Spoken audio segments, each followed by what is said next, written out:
ጤና ይስጥልኝ የተከበራችሁ አድማጮች። የአበቄለሽ ኑዛዜ የሚለው የይልማ ሀብተየስ የወንጀል ምርመራ ዘውግ ያለው ረጅም ልቦለድ ትረካ ቁጥር 2 ቻናል ላይ የመጀመሪያው ክፍል ተለቋልና እንድታዳምጡ ጋብዛችኋለሁ። ቻናሉን ሰብስክራይብ ማድረጋችሁንም አትርሱ። በዚህ ቪዲዮ በ2000 ዓመተ ምህረት ከታተመው የመኝታ ቤት ምስጢሮች ከሚለው የእንዳለጌታ ከበደ መድብል ውስጥ በመጽሐፉ ርዕስ የተጻፉ ተመሳሳይ ጉዳይ ላይ የሚያጠነጥኑ ሁለት አጫጭር ልቦለዶችን አስደምጣችኋለሁ።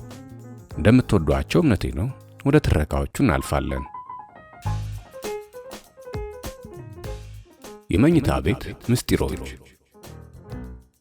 ደራሲ እንዳለጌታ ከበደ። በዚሁ ርዕስ በ2000 ዓመተ ምህረት ከታተመ የአጫጭር ድርሰቶቹ መድብል የተገኘ።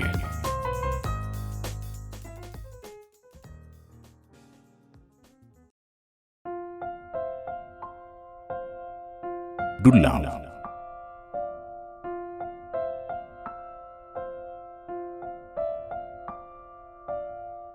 ቅንዝንዝ ነው፣ ቅብጥብጥ።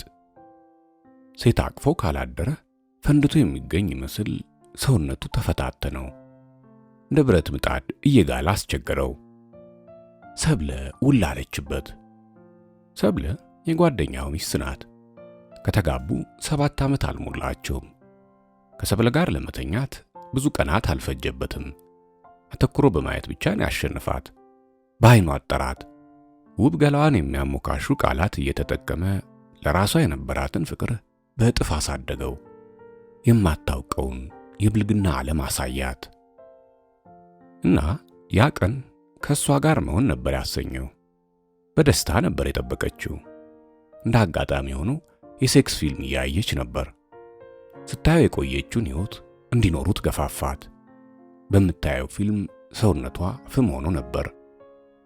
እናም ሆነ። ግና እጅግ ከመጣደፋቸው የተነሳ ለካስ በሩን አልዘጉትም ኖሯል። እና በዚያ ደስታ ውስጥ ሆነው ሳለ ባለቤቷ መጥቶ እፊታቸው ሲደቀን አቤት የተሰማቸው ድንጋጤ! ገላቸው ቀዘቀዘ። መጀመሪያ በጸጥታ ነው ያያቸው። በከባድ ጸጥታ ተውጡ። ተቃቅፈው ከተኙበት አልጋ ጥቂት እርምጃ ፈንጠር ብሎ ተቀመጠ። አደገኛ አይኖቹን ከዓይናቸው ላይ ሳይነቅል። ከጥቂት ደቂቃ ዝምታ በኋላ እዚያና እዚህ የተበታተኑ ልብሶቻቸውን ሰብስቦ አፍንጫቸው ላይ ወረወረው። ልበሱ። ለበሱ። ባል ሽጉጡን ከሳጥን ውስጥ አውጥቶ በፍቅር ይዳብሰው ጀመር። የሰብለ ለቅሶ ይሰማዋል። አይዞሽ ብሎ ሊያባብላት ቀርቶ ዓይኗን ለማየት እንኳን ብርታት ጎድሎታል። ጓደኛው እርግጠኛ ሆነ። ዛሬ የመሞቻ ቀኑ ነው። በከባድ ፍጥነት ካልጋው ላይ ወርዶ ባለቤቷ እግር ስር ተደፋ። ምንድነው? አለው ጓደኛው። ይቅርታ አድርግልኝ፣ አይለምደኝም። እንደ አይነቱን ዝብዝብ ለመስማት አይደለም ሽጉጤን ያወጣሁት። አንገቱን እንደደፋ ዝም አለ። አውቃለሁ። ቀበቶውን ባገኘህበት የምትፈታ ወንድ መሆንክን አውቃለሁ። የምተኛቸውን ሴቶች ቁጥር በማብዛት ለራሴ የምታጨበጭብ ሰው መሆንህንም አውቃለሁ። የማላውቀው ነገር ቢኖር ሚስቴንና የልጆቼን እናት። ባል ጥርሱን ማፋጨት ጀመረ። ሰብለ ቤቱን በለቅሶ ሞላችው። ዝም በይ። ዝም አላለችም። ሴትዮ ዝም በይ። እኔ በእንባና በለቅሶ ብዛት የሚሸነፍ ልብ የለኝም። ወደ እሱ ዞረ። የወስላቹን አንገት በሽጉጡ ቀና አደረገው። አንተንም ሚስቴንም በዚህ ሽጉጥ መድፋት ይችል ነበር። በተቃቀፋችሁበት አልጋ ላይ ሬሳችሁን ማጋደም። የእብደት ሳቁን አመጣው። ፍቅር እስከ መቃብር፣ ድንቅም ጓደኝነት፣ ድንቅም ሚስትነት ያለሽ መስሎሻል፣ ተበልተሽ አልቀሻል አለ ሰውየው። ዝም ከማለት ውጪ የሚመልሱለት ነገር አልነበራቸውም። ስማ። አቤት። አልገድልም። እሺ፣ አንተንም ሚስቴንም አልገድላችሁ። በነጻ አሰናብታችኋለሁ ማለቴ ግን አይደለም። በተለይ አንድ ነገር እንድታደርግልኝ እፈልጋለሁ። አድርግ የምልህን ነገር ማድረግ የማትፈልግ ከሆነ ግን ዛሬ ከዚህ ቤት ሬሳ ይወጣል። ምን ላድርግ? ተለሳልሶ ሊለምነው ሞከረ። መቼም ወደ እሷ የመጣው ብቻዋን የምትገኝበትን ሰዓት ስለምታውቅ የወሲብ ፍላጎትን ለማርካት ብለህ እንጂ ለሌላ እንዳልሆነ እገምታለሁ። ዝም አለው። እሱ ግን ቀጠለ። ስለዚህ የተገለገልክበትን ከፍለ ከመኝታ ቤት እንድትወጣ ፈልጋለሁ። አልገባኝም። ምኑን ያልገባ ሲል ጠየቀ። የተገለገልክበትን ስትል ቡና ቤት ሄደ ከአንዲት ሸርሙጣ ጋር ብተኛ ስንት የምትከፍላት ይመስላል? ጸጥ። ሚስት በድንጋጤ ቀጥ። አይኖቹ እንደፈጠጡ ይታወቀዋል።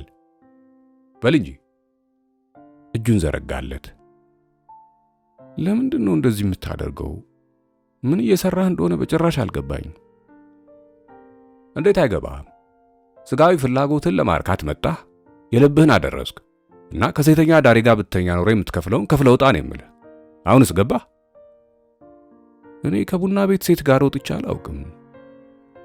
ዋናው በነፃ ለመሆኑ ነው።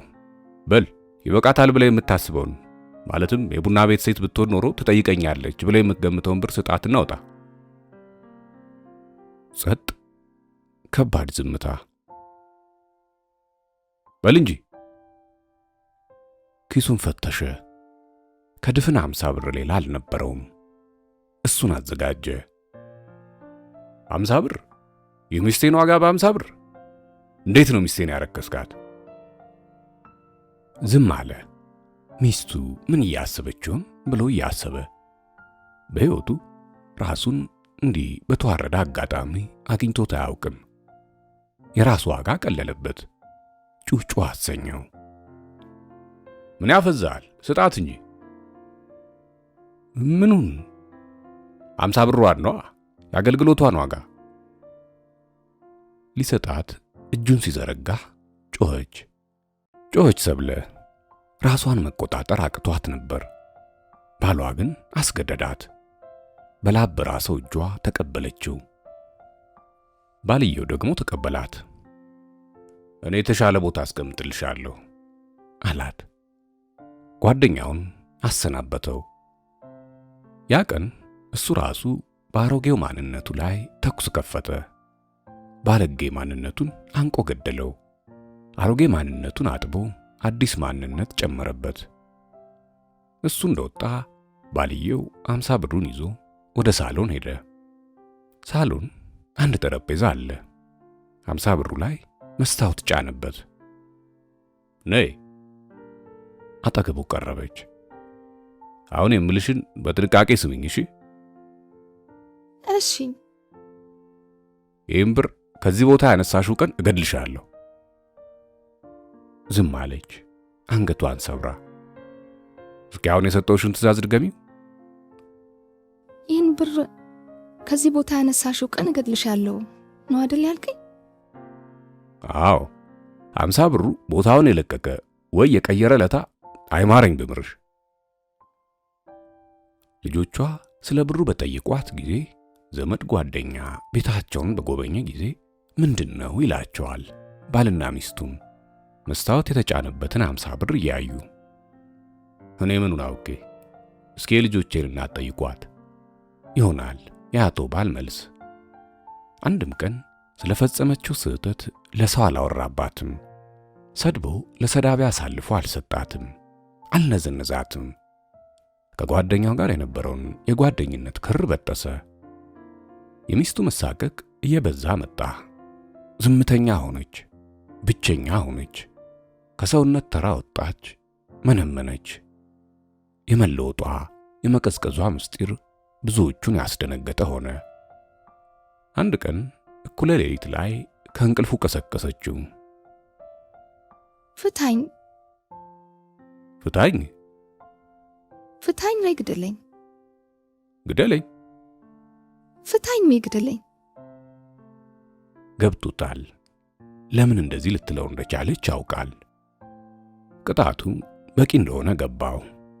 ካልጋው ወርዶ ወደ ሳሎን ሄዶ ያንን ብር አነሳው። አንስቶም ኪስ ውስጥ ጨመረው። ሚስቱም ወደ ቀድሞ ሰውነቷ ተመለሰች።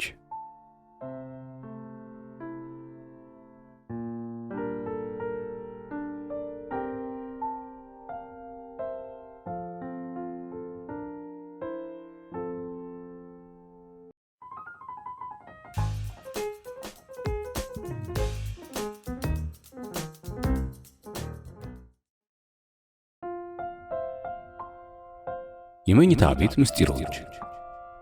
እናትና ሚስት።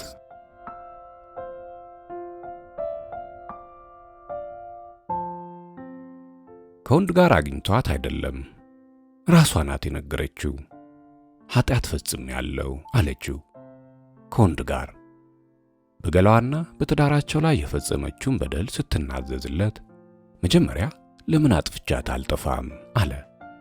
ቀጥሎ ደግሞ ለምን በሴት ሰበብ ራሴን አጥፍቼ እናቴን ያለመከታ ከማስቀራት ብፈታት አይሻልም አለ። ይህ ከመሆኑ በፊት ግን ጠየቃት። እንዴት በእኔ ላይ ወንድ ትደርቢያለሽ?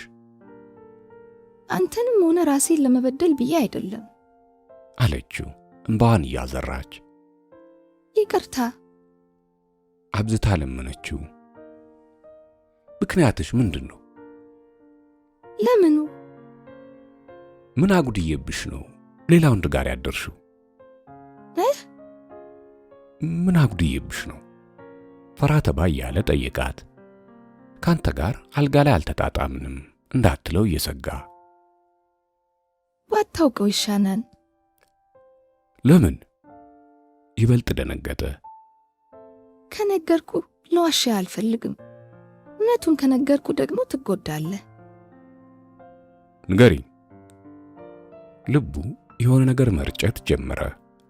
እየተንሳፈፈ ያለ መሰለው። መቀመጥ ፈለገ።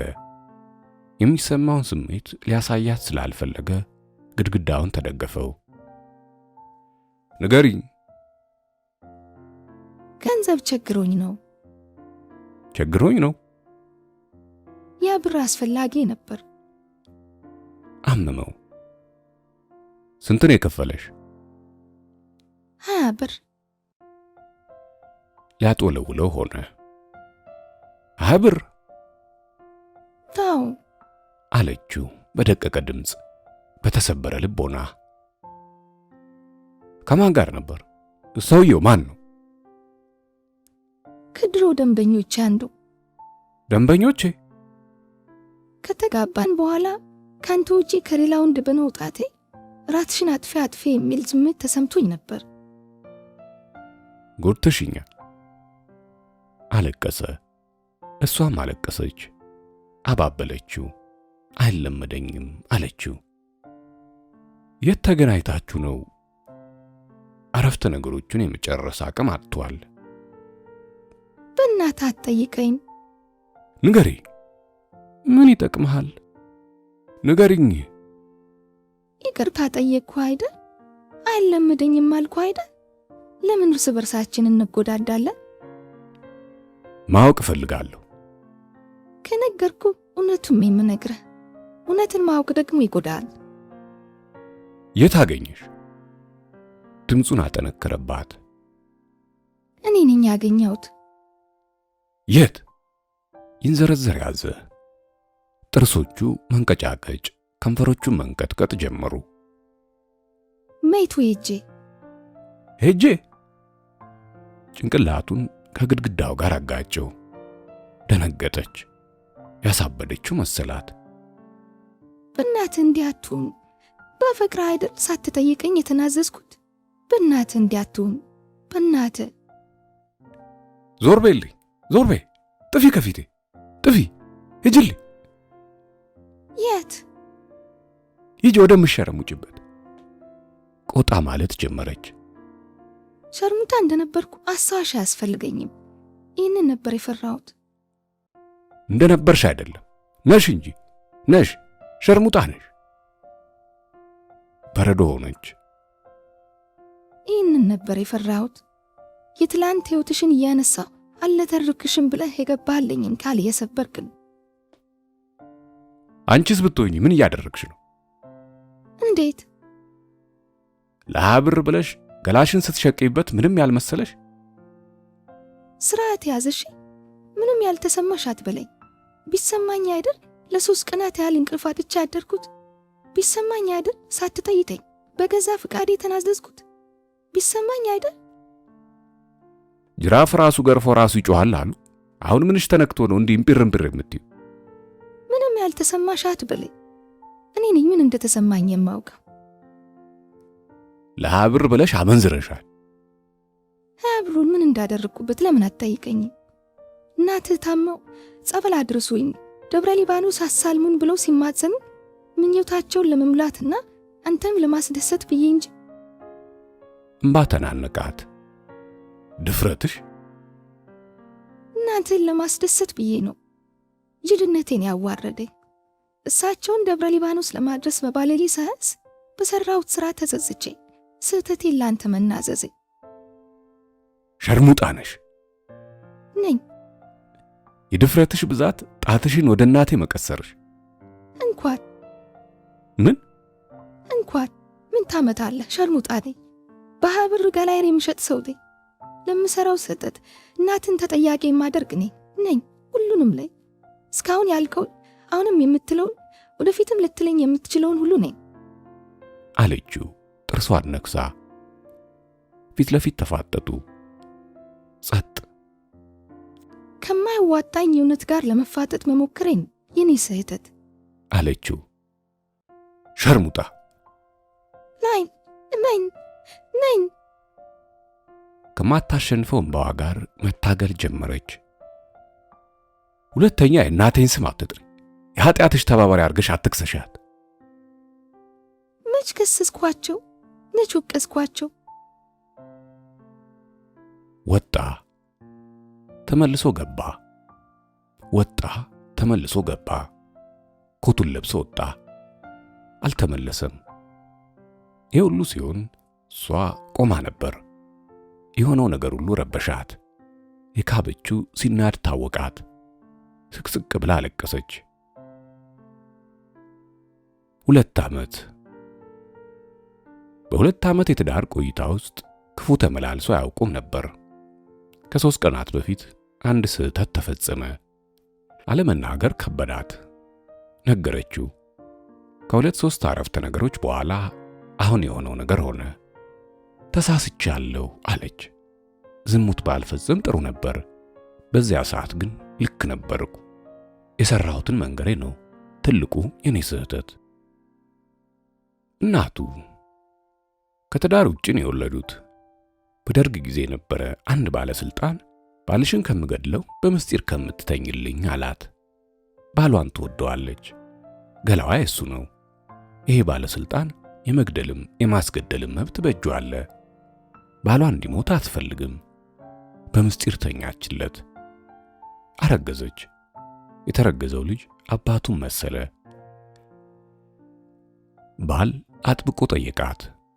በንስሐ አባታቸው በኩል እውነቱን ተናዘዘች። ካልገደልኳት ብሎ ፎከረ። ከነ ልጇ ከቤቷ እንድትባረር ተፈረደባት።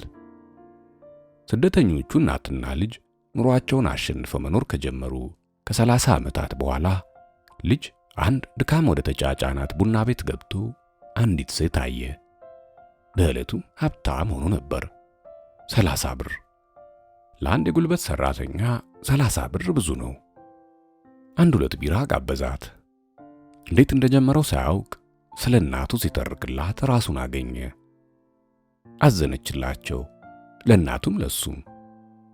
እናቴ እውነቱን ተናግሬ በመሸበት አድራለሁ ብላ ይኸው ማደሪያ አጥታ ስትንከራተት 30 ዓመት ሞላት አላት።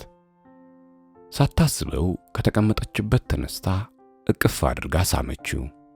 በጠጪዎች መሃል አይዞህ እሺ አለችው። እሺ ተከዘች። ሲገረምባት ቆየና እኔ ከተሰማኝ በላይ አዝነሻል፣ ልብሽ ተነክቶ ነው አላት። እውነተኞች ያሳዝኑኛል። ተለያዩ። ሌላ ቀን መጣ። ድንገት በጨዋታ መሃል እናትን አስተዋውቀኝ አልኩ እንዴ አለች። በራሷ ሳቀች። ከርቀት ታሳየኛለህ አታሳየኝም? አንድ ቀን ስልክ ደውላ ሄሎ። አቤት፣ እንዴት አደርክ?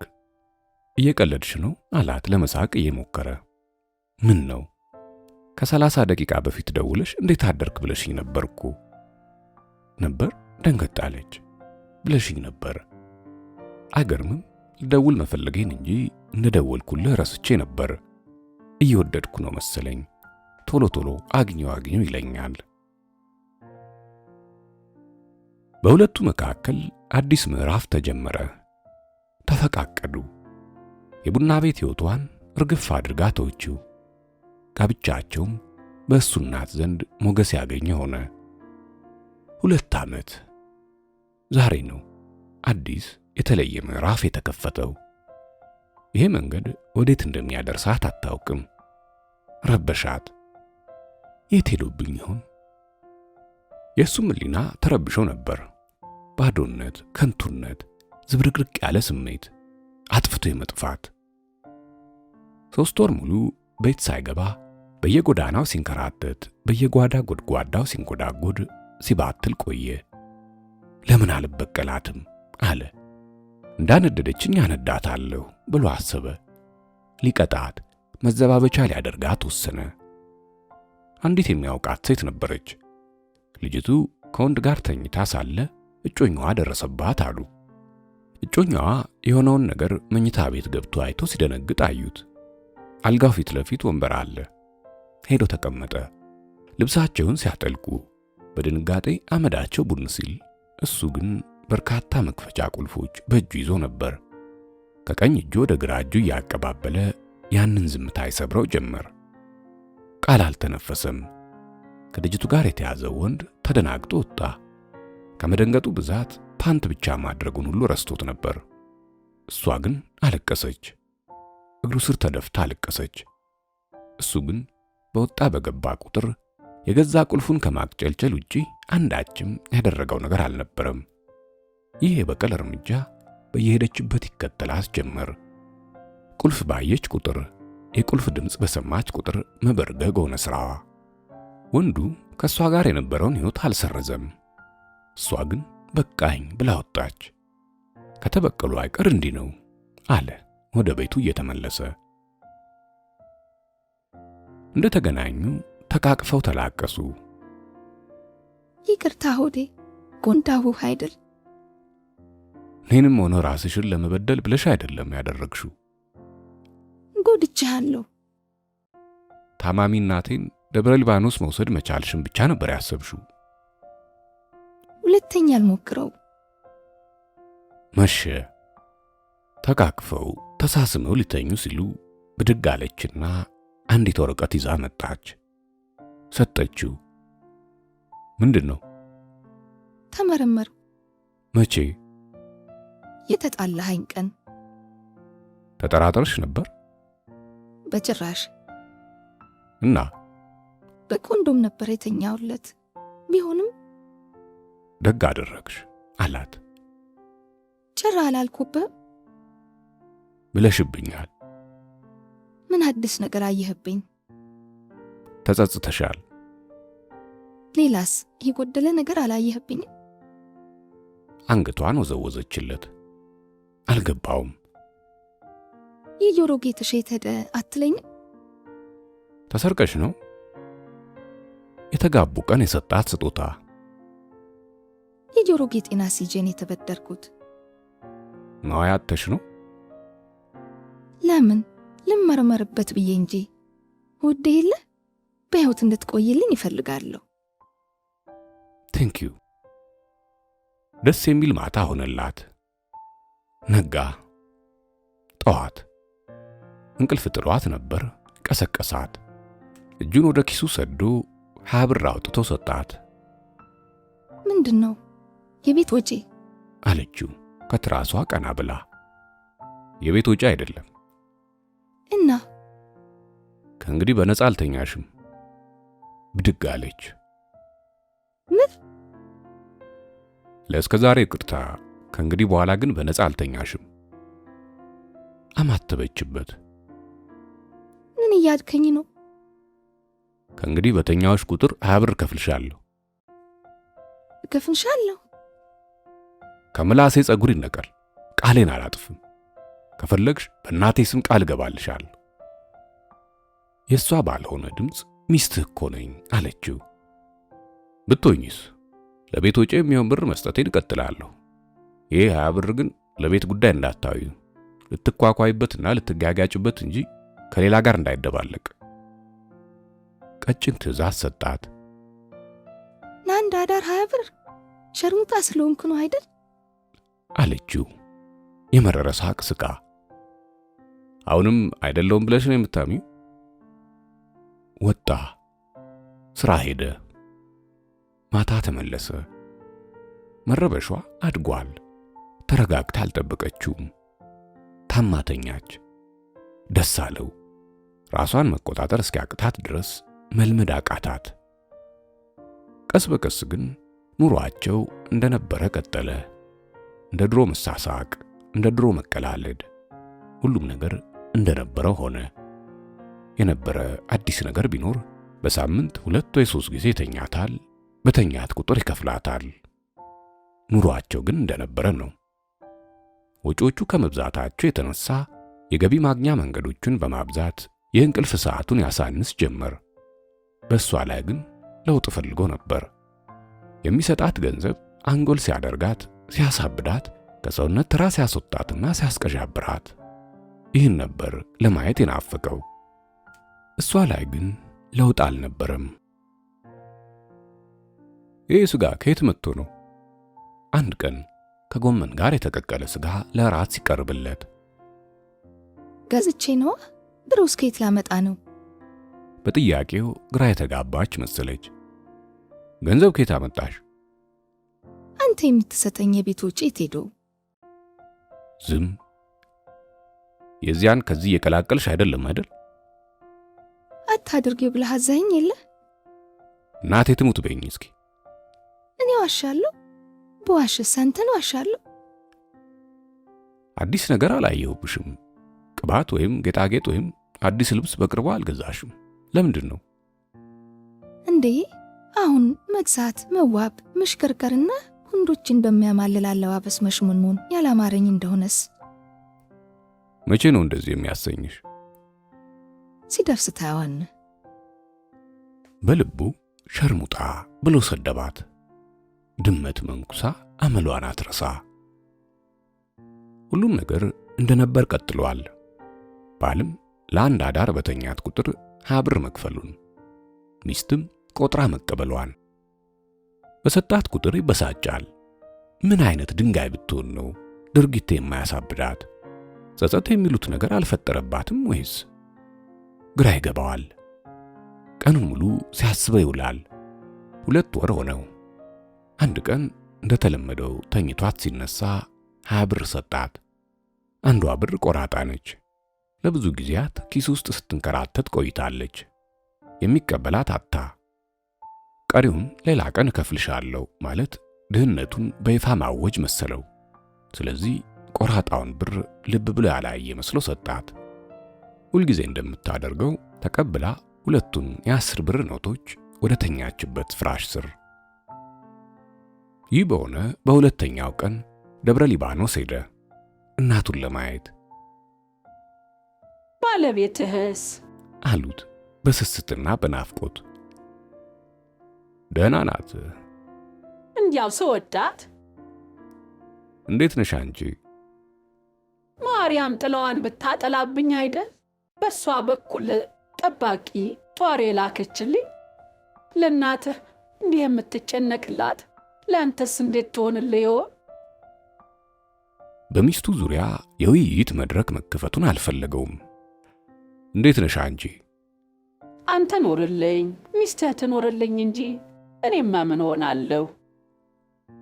አያምሽም አይደል? ምን ጎሎብኝ? ይህን 2 ወር ምን ጎሎብኝ? ሚስትህ አይደለች እንዴ ለእናቴ ላኪልኝ ብለህ በሳምንት 2 ቀን 20 ብር ስትሰጣት፣ እሷ ደግሞ በሹፌሮች በኩል የምትልክልኝ? ሰሞኑን ከላክልኝ አንዱ 10 ብር ግን ቁጥሩ ተቆርጧል እያሉ ማን ይቀበለኝ? ባንክ ቤት ይለውጣሉ አሉ። ታስለውጥልኛለህ? መቀነታቸውን ፈተው ብሩን ሰጡት። ደነገጠ። ጨለመበት። ጭልም። ምን ሆንክ ልጄ? እጃቸውን ግንባሩ ላይ፣ አይናቸውን አይኑ ላይ እየተከሉ ምንም። አምዋል መሰለኝ። ፊትህ ተለዋወጠ። ተሰምቶኝ ነው አለ አንገቱን ሰብሮ። የሰጡትን ቆራጣ 10 ብር ጭርምትምት እያደረገ ቦጫጭቆም እየቀደደ ተሰምቶኝ ነው።